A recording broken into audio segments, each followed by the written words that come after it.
दोस्तों, वॉशिंगटन की उस बैठक के बाद पूरी दुनिया चौंक गई जब अमेरिकी राष्ट्रपति डोनाल्ड ट्रंप ने दक्षिण कोरिया से साफ साफ कह दिया कि अब अमेरिका को वहां मौजूद सैन्य ठिकानों पर सिर्फ लीज नहीं बल्कि सीधी जमीन की मालिकाना हकदारी चाहिए।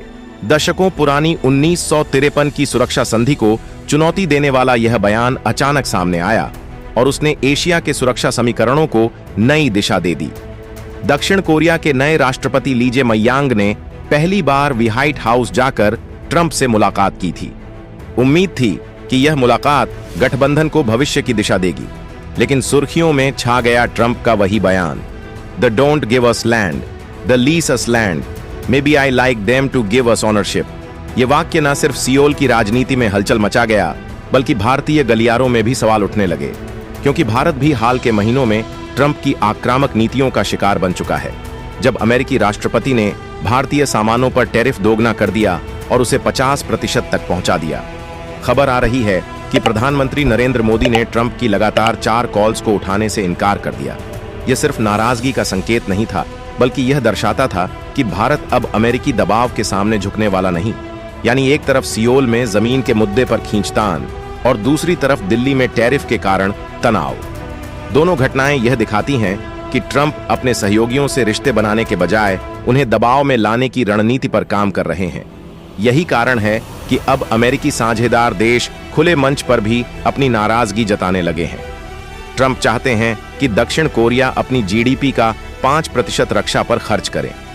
अभी सियोल लगभग 2.8% खर्च करता है। भारत के मामले में भी यही पैटर्न देखने को मिलता है।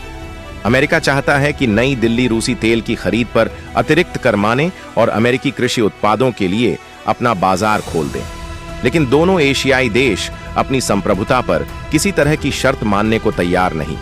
लीजिए, मयंग ने वॉशिंगटन के centre for strategic and international studies में भाषण देकर कहा कि दक्षिण कोरिया अब अपनी सैन्य शक्ति को और बढ़ाएगा, स्मार्ट टेक्नोलॉजी और आधुनिक हथियार खरीदेगा।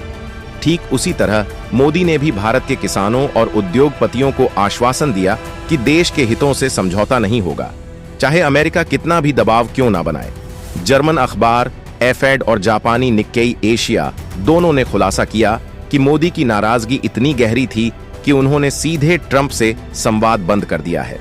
यह कोई छोटी बात नहीं, क्योंकि बीते 2 दशकों में भारत अमेरिका की साझेदारी लगातार मजबूत होती आई थी, लेकिन ट्रंप की टैरिफ पॉलिसी और पाकिस्तान को लेकर दिए गए बयान ने इस रिश्ते में गहरी दरार डाल दी है। ट्रंप लगातार दावा करते रहे हैं कि भारत और पाकिस्तान के बीच युद्ध उनकी मध्यस्थता की वजह से टला। भारत ने इसे झूठा करार देते हुए साफ कहा कि यह देश की संप्रभुता में हस्तक्षेप है। यही बयान भारतीय जनमानस में ट्रंप की छवि को गिराता गया। अब वही रणनीति दक्षिण कोरिया के मामले में भी दिख रही है, जहां जमीन को लेकर अमेरिका का रवैया संप्रभुता पर हमला माना जा रहा है। दरअसल अमेरिका चाहता है कि एशिया में उसकी पकड़ और मजबूत हो। चीन के खिलाफ मोर्चा बनाने के लिए सियोल और नई दिल्ली दोनों को ट्रंप ने दबाव की नीति से घेरना शुरू किया है, लेकिन इस बार नतीजे उल्टे पड़ रहे हैं। दक्षिण कोरिया खुलकर कह रहा है कि जमीन दी जा सकती है तो सिर्फ लीज पर, मालिकाना हक नहीं। भारत भी कह रहा है कि किसान हितों और ऊर्जा सुरक्षा पर कोई समझौता नहीं होगा। व्हाइट हाउस की बैठक के बाद ली जे-मयंग ने कहा, हम अमेरिका के साथ गठबंधन को और आगे बढ़ाएंगे, लेकिन यह गठबंधन बराबरी का होगा, एक तरफा नहीं। इसी तरह मोदी ने भी साफ कर दिया कि भारत अपने फैसले खुद करेगा, किसी बाहरी दबाव से नहीं। दोनों नेताओं के शब्द भले अलग हों, लेकिन संदेश एक ही है। ट्रंप की डील ड्रिवन कूटनीति अब एशिया में सहज स्वीकार्य नहीं। ट्रंप का यह बयान कि लीज और ऑनरशिप में फर्क है, वास्तव में पूरे एशिया के लिए चेतावनी बनकर सामने आया है। सवाल उठने लगे हैं कि अगर दक्षिण कोरिया में अमेरिका जमीन पर मालिकाना हक चाहता है, तो क्या कल को भारत में भी अमेरिकी निवेश या रक्षा ठिकानों को लेकर यही मांग उठेगी? यही डर भारत के रणनीतिक हलकों में चर्चा का विषय बना हुआ है। विश्लेषकों का कहना है कि ट्रंप की यह नीति सहयोगियों को असुरक्षित बना रही है। भारत की तरह दक्षिण कोरिया भी अब सोच रहा है कि अमेरिका के साथ गठबंधन कितना भरोसेमंद है, क्योंकि अगर साथी देश को लगातार ज्यादा दो के दबाव में रखा जाएगा तो रिश्ता विश्वास पर नहीं बल्कि मजबूरी पर टिका रहेगा। भारत में किसान संगठनों ने ट्रंप की नीतियों के खिलाफ खुलकर आवाज उठाई है। उनका कहना है कि अगर अमेरिकी दबाव में भारतीय कृषि बाजार खोला गया तो सबसे ज्यादा नुकसान भारतीय किसानों को होगा।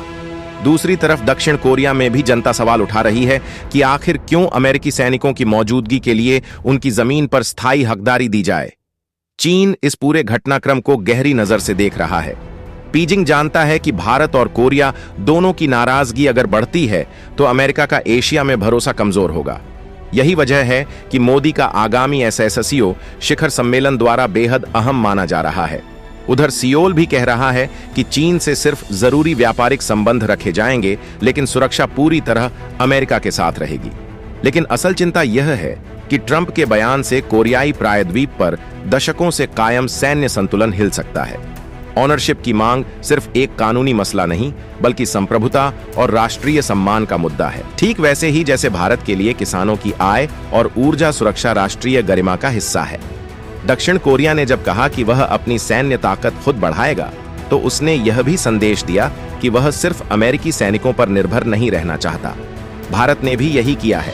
रूस से तेल लेना जारी रखा, स्वदेशी रक्षा उत्पादन बढ़ाया और अमेरिका को साफ बताया कि भारत अपने रास्ते पर चलेगा। ट्रंप के इस पूरे रवैया ने एशिया में अमेरिकी कूटनीति पर सवाल खड़े कर दिए हैं। पहले जापान, फिर भारत और अब दक्षिण कोरिया, हर जगह सहयोगी देश वॉशिंगटन की अमेरिका फर्स्ट नीतियों से परेशान है। यह स्थिति चीन और रूस के लिए अवसर लेकर आ रही है, जो इन खाइयों का फायदा उठाकर नए समीकरण बना सकते हैं। विश्लेषक कहते हैं कि मोदी का ट्रंप की कॉल्स न उठाना महज एक कूटनीतिक कदम नहीं, बल्कि एक बड़ा संदेश था। भारत अब किसी भी वैश्विक शक्ति के सामने दबने वाला नहीं। यही संदेश दक्षिण कोरिया के राष्ट्रपति ने भी दिया, जब उन्होंने जमीन पर स्थायी हक देने से इनकार कर दिया। दोनों देशों के यह कदम ट्रंप के लिए गहरी परेशानी का सबब बन सकते हैं। आज सवाल यह नहीं कि ट्रंप की नीति सफल होगी या नहीं, बल्कि यह है कि क्या अमेरिका अपने सहयोगियों के साथ रिश्तों को विश्वास की नींव पर रख पाएगा। भारत और दक्षिण कोरिया दोनों ने दिखा दिया है कि एक तरफा दबाव अब उन्हें स्वीकार्य नहीं। यही कारण है कि एशिया में अमेरिकी कूटनीति की पकड़ पहले जैसी मजबूत नहीं रही। आखिरकार चाहे बात दिल्ली की हो या सियोल की, दोनों जगह नतीजा एक ही निकल रहा है। सहयोगी देश अब अमेरिका के आदेश पर नहीं, बल्कि अपनी शर्तों पर आगे बढ़ना चाहते हैं। ट्रंप का लैंड फॉर अमेरिका वाला बयान और भारत पर लगाया गया टैरिफ, दोनों घटनाएं यह साबित करती हैं कि एशिया अब अमेरिकी दबाव की जंजीरों में बंधने को तैयार नहीं। आने वाले महीनों में यह संघर्ष और गहरा होगा और यही तय करेगा कि 21वीं सदी का शक्ति संतुलन किस ओर झुकेगा। ट्रंप की मांग का असर सिर्फ दक्षिण कोरिया या भारत तक सीमित नहीं है। जापान में भी अब यह चर्चा शुरू हो गई है कि अगर अमेरिका ने सियोल से जमीन की मालिकी मांगी है, तो कल को टोक्यो से भी यही कहा जा सकता है। जापान पहले ही अपनी रक्षा पर खर्च बढ़ाने का वादा कर चुका है, लेकिन जनता सवाल उठा रही है कि क्या अमेरिकी गठबंधन की कीमत इतनी भारी होनी चाहिए। भारत के मामले में एक और दिलचस्प पहलू यह है कि ट्रंप ने टैरिफ युद्ध के साथ साथ वीजा नीति को भी खड़ा कर दिया है। H-1B वीजा पर नई पाबंदियों से भारतीय आईटी कंपनियों को बड़ा झटका लगा। इससे भारत में यह धारणा और मजबूत हुई कि ट्रंप भारत को साझेदार नहीं, बल्कि सिर्फ एक बाजार के रूप में देखते हैं, जहां से वह फायदा उठाना चाहते हैं। दक्षिण कोरिया के विपक्षी दलों ने राष्ट्रपति ली से कहा है कि वे ट्रंप के सामने झुके नहीं। उनका कहना है कि अगर अमेरिका को जमीन पर ऑनरशिप मिल गई तो यह 21वीं सदी का सबसे बड़ा अपमान होगा। वहीं भारत में विपक्ष मोदी सरकार पर दबाव बना रहा है कि वह ट्रंप की हर एक तरफा मांग का खुलेआम विरोध करें और अमेरिका को कड़ा संदेश दे। रक्षा विशेषज्ञ मानते हैं कि ट्रंप का यह कदम दरअसल अमेरिका की आंतरिक राजनीति से जुड़ा है। यही कारण है कि भारत और दक्षिण कोरिया जैसे देशों पर उन्होंने अचानक सख्ती बढ़ा दी।